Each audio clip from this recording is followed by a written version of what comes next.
Pilipinas. Good morning po ulit mga kapamilya at kaserbisyo. Sa oras po na ito ay kausapin po natin ang Center for Energy, Ecology and Development Partner. Hingan lang natin sila ng reaksyon at observation sa sitwasyon nga ngayon dahil merong pandaigdigang krisis sa supply ng langis. Ang Pilipinas po ay isa sa mga apektado. Kamusta kaya ang ginagawa ng gobyerno? Ano kaya ang kanilang observation at mga rekomendasyon para mapabuti kung meron pang ikabubuti ang ginagawang responde ng gobyerno para gumaan-gaan po ang sitwasyon ng ating mga kababayan. Correct. Kasama na po natin ang Executive Director ng Center for Energy, Ecology and Development, si Sir Jerry Arances. Sir Jerry, welcome back po sa DZMM. Christian at Robert po sa Gising Pilipinas. Good morning, sir. Morning! Good morning, Christian, Robert, at magandang umaga sa inyong tagapakinig. Maraming salamat, Sir Jerry, sa pagbalik. Opo, no? Ang gobyerno almost everyday may mga inilalabas na report sa atin. Sinasabi nila na sapat ang supply natin hanggang sa next few months. Sa observation po ng inyong organization, sapat po ba yung mga pahayag na yon ng gobyerno? Are you satisfied with how the government is managing the current situation? Ang una po sa lahat, kasi siyempre nasa crisis mode talaga tayo. Ibig sabihin, kailangan talaga extraordinary yung kumbaga mga hakbang. At siyempre, marami naman ang kumbaga nangangamba talaga na mawalan tayo ng supply. At isa ito sa major na kumbaga problema talaga ngayon. Mahirap makahanap ng supply, pero at the same time, kung meron man, napakataas. Kasi ganun po yung estilo ng law of supply and demand, Dahil nga may giyera sa Middle East mismo, talagang mahirap makahanap ng alternatibo na pagkukunan. Siyempre, marami ang nagsasabi, katulad sa Senate investigation, na merong ibang mga options. Pero alam naman natin, kahit na sa merkado mismo, lumalabas na kumbaga naniniguro yung iba't ibang mga bansa. Malaysia, mga kapitbahay natin, sa supply din nila. Kaya kung meron man tayo makukuha, napakamahal talaga. At ito yung matagal na nating sinasabi na importanteng ma-realize. Pang ilang beses ng realization dapat ito. Nakaraan lang 2022, may recent tayong realization na ang over-reliance sa fossil fuel o pag-angkat ng coal, oil and gas ay napaka-vulnerable sa international shocks. Nangyari yan yung Ukraine War 2022 na ulit-ulit ngayon. Parang hindi tayo natututo eh. So, napaka-importante na kahit ang measures natin ay kumbaga parang crisis mode at kailangan maampatan kung ano ang epekto sa daglian, ibig sabihin, yung immediate, kailangan din talagang maging strategic doon sa mga solusyon. At dito, kumbaga, meron kaming set ng mga pinopropose sa gobyerno na tingin namin doon sa existing na kung ano ang nakalatag, medyo kapos. Ang pinakauna po dyan, syempre yung paniniguro ng supply, Pero at the same time, yung supply na makatarungan. Ibig sabihin, pag pinasa kasi natin yan sa mga consumers, pag pinasa natin sa mga super at yung mga nagda-drive, kasi yun yung pinaka-frontliners natin ngayon, kailangan naman makatarungan. At dito lumalabas, makikita natin dun sa Senate investigation. Napaka-importante ng investigation, dito mo nakaraan. Kasi lumalabas na hindi na si-check ng Department of Energy kung tama ba ang pinipresyo, nilalabas na presyo ng mismong mga petroleum companies. May matagal na pong dapat ginagawa dyan ng Department of Energy at kinukompel ang mga oil companies yung unbundling ng rates. Sobrang tagal na po yan. Katulad yan ng kuryente, di ba? Dahil mandated yan ng batas, kailangan ina-unbundle at pinapakita sa electric consumers kung saan kinukuha. Bakit ganun ang presyo? Halimbawa, 13 pesos na ngayon sa Metro Manila, sa Meralco franchise area. Napakamahal. Bakit napakamahal? Saan ang gagaling yun? Kailangan po yun may mga resibo eh. So, ganun din itong pag-jump mula 55 papuntang 100. Ano na ba ngayon? 110 tapos mag-120 this week. So, kailangan ma-validate yun. At lumalabas yun sa Senate investigation, yung gobyerno mismo, hindi niya masabi kung na-validate mo yun. So napaka-importante nun kasi mandato ng gobyerno yun eh. Lalo na sa panahon ng crisis mode kasi napakadami usapin ng profiteering, collusion at iba pa. Diba? Napaka-vulnerable natin bilang mga electric consumers. So yun yung isa. Pangalawa, yung excise tax, kailangan ng suspindihin. At yung iba pang mga taxation, VAT, etc. Pero ang pangunahin dyan yung excise tax sa mga petroleum products. Nakita natin yung kapitbahay natin na bansa, yung Vietnam. Dahil crisis mode, at ang una nilang kailangang gawin ay proteksyonan yung kanilang constituency. Lalo na yung mga drivers natin, kapatid natin drivers. Kasi kasunod po niyan, di walang sasakay. Paano makakarating yung mga kababayan natin sa pupuntahan nilang trabaho, di ba? So, ang dami-daming epekto kaagad. Apo. Nung sinuspende ang excise tax, ang laki kaagad ng pakinabang sa Vietnam, 10% agad yung na-reduce, kulang-kulang 10%, na-reduce doon sa presyo ng petroleum mismo. Marami pa po, lalo na sa power sector, na kailangang merong mga immediate solutions. Speaking of excise tax, Sir Jerry, kasi pinirmahan na nga po ng Pangulo yung batas para sa emergency powers na either mag-suspend or mag-reduce siya sa excise tax. Pero parang hindi pa rin ipapatupad despite yung urgency ng sitwasyon. Sa palagay po ninyo, ano kaya ang parang pumipigil ba o para hindi agad action na o gamitin na agad immediately ng Pangulo yung kanyang kapangyarihan? Total, andyan naman Bakit hindi pa ipatupad? Marami namang nagsasabi na malaki ang magbabago sa sitwasyon o malaki ang may tutulong kapag sinuspende o tinapesa ng excise tax. Ito po yung sinasabi nating political will, kasi ang isang usapin ng excise tax, alam natin, yung revenues. Right? Isa sa pinakamalaking pinagkukunan ng revenues ng pamahalaan ay ang taxation. Pero ito yung mga tinatawag nating regressive taxes. Ibig sabihin, pag sinabing regressive na taxation, diretso sa kung sino yung mga mahihirap. Like for example, yung mga drivers, di ba? Sila yung unang-unang apektado, tapos magkano lang yung ibinibigay. Hindi pa lahat nabibigyan. 5,000. Imagine mo yung 5,000 na yun, baka nung isang linggo lang nila na operasyon. So, wala na kagad yun doon sa epekto. Diba? So, yan ang tinatawag na regressive taxation. Ibig sabihin, doon sa pinaka-vulnerable, doon sa pinakamahirap, yun yung tinatax mo. Right? VAT, excise tax. At kailangan yan i-review talaga. Kasi ang question dyan, saan kukunin ngayon ng gobyerno? Maraming pamamaraan.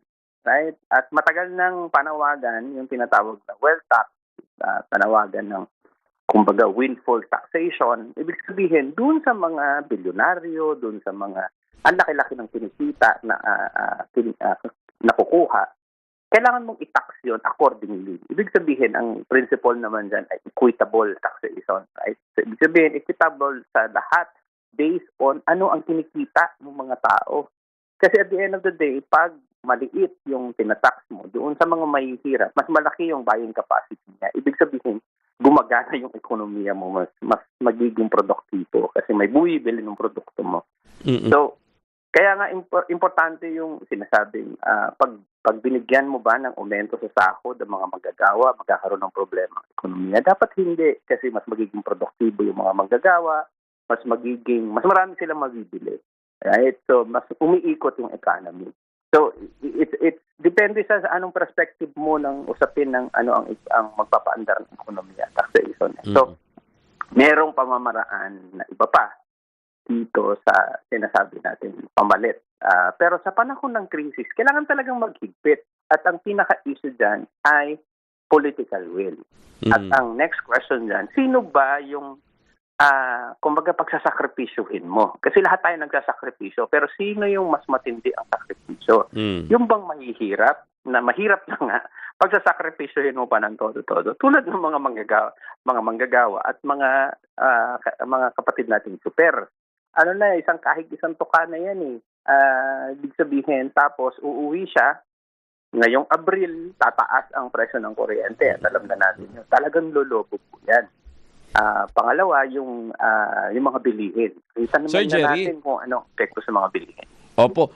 Speaking of supply, di ba lagi binabantayan natin sabi nga nung hearing sa Senate, 'di ba, ng Protect Committee, ang problema hindi ah, nakafocus masyado sa supply eh. May nakukuha sila pero ang problema napakamahal. Pero doon sa usapin ng supply, may dapat bang ikatakot, ipangamba yung mga kababayan natin, lalo yung mga gumagamit lagi ng produktong petrolyo, even sa agriculture, yung mga magsasaka, ginagamit nila doon sa patubig, mga nakakwentuhan ko over the weekend, ang mahal na nung Grabe. bibili nila, dagdag gastos yun, partner, kasi para makapagkuha ng tubig, papunta doon sa mga palayan nila. Meron ba silang dapat pangamba na baka hindi na or baka mahirapan tayo kung maprolong ito ng supply? Mawalan tayo ng supply talaga.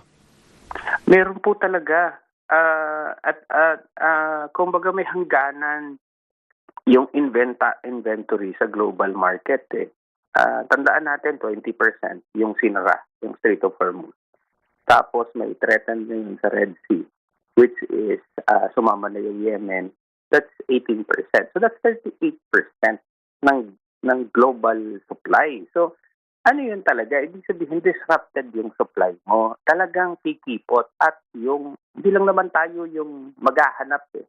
Lahat ng mayayaman na bansa na katabi natin, Japan, South Korea, including China, malalaki yan na talagang magsisiguro ng kanilang supply. Ganun naman po yun eh. Diba? Alam na po dapat natin yun. Nangyari na yan recently noong 2022. Nangyari na even before pa. Okay. So ang pinaka-importante ay ano ba ang measures ngayon? Kasi ang sinasabi po namin, matagal nang ina-advocate ng SEED at ng Power for People Coalition. Mag-transition na tayo sa pagiging dependent sa fossil fuel, coal, oil, gas. Oo. Ang ibig sabihin nun, may renewables eh.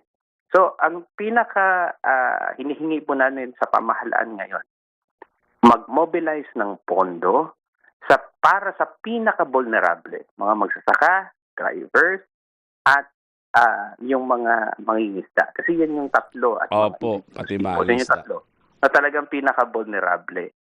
Renewable energy. Ibig sabihin yung solar rooftop PV system. Kung sa mga magsasaka, yung patubig po nila, nagtatanim po tayo sa umaga. Ibig sabihin, kung kailan pataas ang sikat ng araw.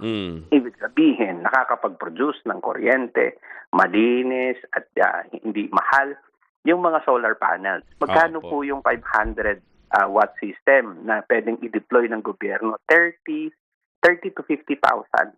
Kung 1 million ang ipamimigay, that's around 30 to 50 billion. Kayang-kaya ng pamahalaan ang pagdi-deploy ng pera na yun. Siguro nga, Sir Jerry, partner, i-reconsider yung mga ganito, mga alternative na talaga, kasi para kapag nagkaroon ulit ng mga ganitong problema, hindi na tayo yung bantulot, taranta, kung saan tayo kukuha ng supply, kakamot ang ulo dahil napakamahal, di ba? Pero hindi lang po, kumbaga pag nangyari uli, tatagal po itong krisis na to eh. Ang deployment ng 500 watt system na solar PV o solar system, solar power system, wala pa pong 1 linggo yan. Ibig sabihin, kung this week, kung mamandato ng gobyerno, magde-deploy kami ng 1 milyon, by next week, nakalatag na po yun. Ibig sabihin nun, makokosyon ang taas ng presyo sa bubong level, ma-address yung mataas na presyo doon sa mga sa mga magsasaka nating kapatid, including kahit yung mga mangingisda, kasi yung mga mangingisda ngayon, mahal ang crudo, paano sila mangingisda? Totoo. Sa laot, right? Ay. Sobrang mahal. Diesel po yan. Opo. So, mabilis ang measure. Kailangan medyo, kasi ang tingin po namin, ang ilang mga measures na may emergency powers ng gobyerno, yung ilang mga measures ay magdidiin lalo sa atin sa pagka-dependent sa fossil fuel. Ang sabi ng isang measure ng gobyerno, gawing full blast ang operasyon ng lahat ng coal plant. Tinitingnan ba nila paano magsisecure ng mas maraming coal plants at maraming supply ng coal? Noong Ukraine war po, 2022, may mga coal plants na nagpasa ng generation charge at 64 pesos per kilowatt hour. Ang rate lang po ng generation ay around 4 to 5 pesos. Oo nga.